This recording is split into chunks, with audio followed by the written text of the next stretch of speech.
Basically, Tharaka is classified as one of the arid and semi-arid areas within our country, and it's usually characterized by low levels of rainfall, topography. They are not good soils for agriculture or something of the sort. So that comprises the semi-arid and arid areas.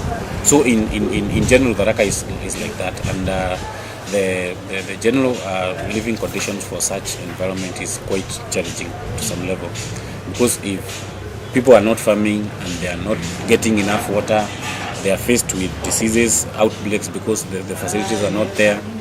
It's quite challenging to most of them. And apart from those that are maybe near the urban setups, or maybe in the small pockets where at least they get some rainfall, the rest of the land is just bare and with so much sand and that kind of a thing. So I would say that to make ends meet, and especially to bring food into the table amidst of those challenges, is quite challenging for most of the families. Because where we've gone through, we find that most of the families are in that situation.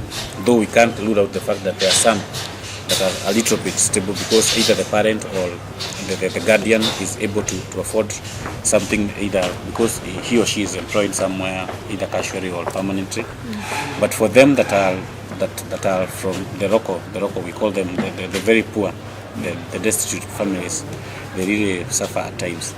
But at times also the government comes in and assists in either providing meals, and especially during the school.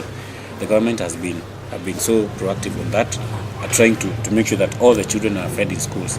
And you find that in most of the schools, children get fed when they're in school. But now the challenge comes when they get back home, because we find that in most of the homes, when they get back there might not be food. So they have to again wait until the following day when they get to school.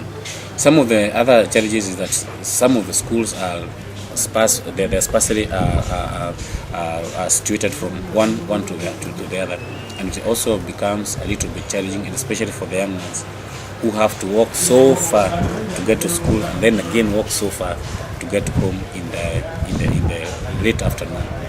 So it's also a challenge in itself. And then you find that most of the schools are also not so much equipped in terms of infrastructure. So you find that there is overcrowding in most of the schools, and this was attributed by the introduction of the free primary education.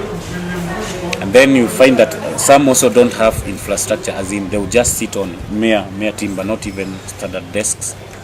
The other challenge is that they don't have the reading material like textbooks. You find that they are just too scarce.